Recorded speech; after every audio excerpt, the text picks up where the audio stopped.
Hello and welcome to the Energy Connect studio at ADIPEC 2024. I'm delighted to have sitting next to me in the studio today, Andrew Smart, Senior Managing Director at Accenture. Thank you, Andrew, for being with us. Good morning. Yes, great to see you. Thank you. And to start off, here at ADIPEC, there's a lot of discussion going on around how to transform the energy system and prepare it for the energy system of tomorrow. What are your thoughts?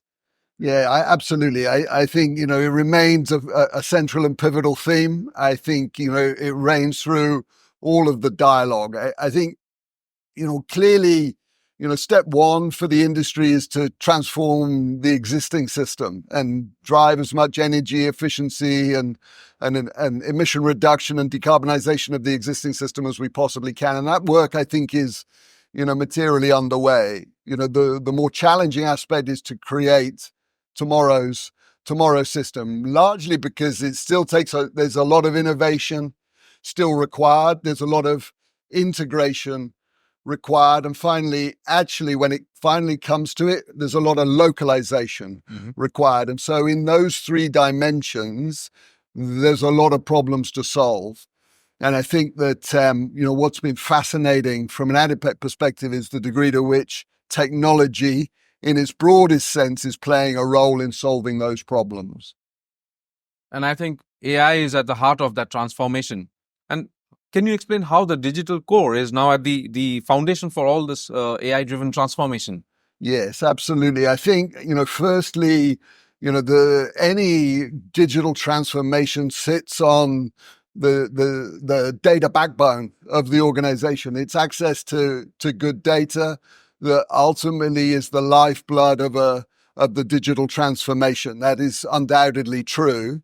And so that is the degree to which your digital core can provide that data and that access, that's really fundamental. So that's been a key element of the progression.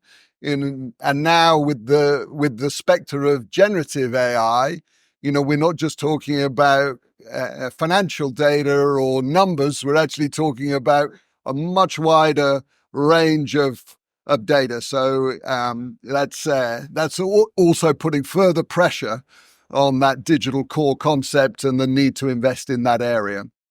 And how can companies take advantage of this technology? So I think that the industry in many ways has been developing its digital transformation since 2015, 2016, when we came out of the oil price crash in 2014-15, digital was seen to be one of the key enablers to the performance improvements that were required at that moment. So we've been on this journey for some time. I think it remains the case that, new technologies are coming at us thick and fast. So having a learning-based organization, one where we continue to revise and revamp the skill set, where we're ready to embrace how technologies are transforming our core processes on an ongoing basis. It's that agility and that willingness to continually change that is fundamental. And I think some of those discussions are also underway here at ADIPEC. You are in leading some of those sessions as well. Yeah, I've been very lucky to be to have opportunities to discuss exactly these topics in panel conversations. This week, I also actually did a one-to-one interview with a lady, Anima, who is studying and developing and researching science-based AI, where she's actually interpreting core physics and science-based theorems and bringing those into the AI arena, really letting the science decide. And so, it's been, I'm always learning. I'm learning a lot here at ADIPEC this week, and that's a real privilege. And what else are you looking forward to at ADIPEC?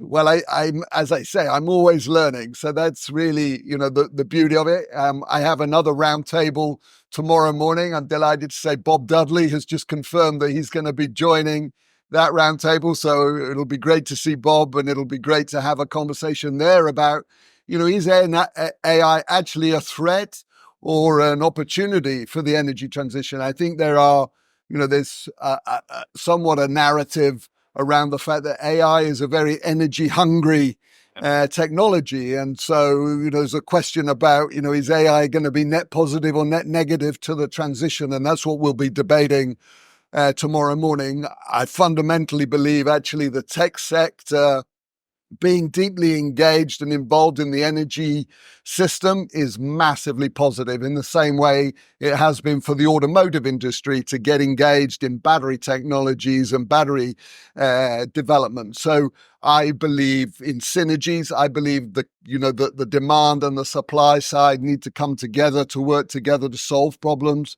And I'm very upbeat about the fact that the biggest technology companies in the world care about energy in a way maybe 5-6 years ago they were less focused on it. Absolutely. That promises to be a fascinating discussion because, like you said, AI is also so power hungry and an energy hungry, let's say. Yeah. And then, but it's good to hear your feedback that you see a net positive result, because there's been a lot of conversations on that. Yeah, as you say, it's a big part of their cost base.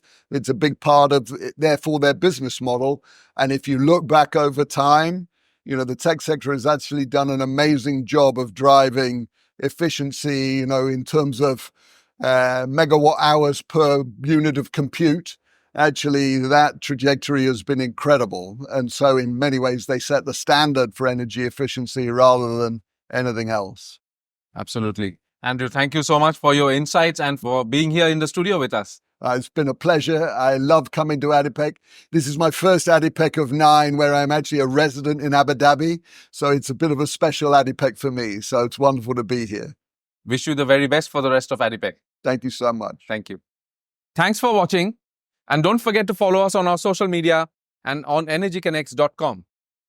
I'll be back with more studio interviews. Stay tuned.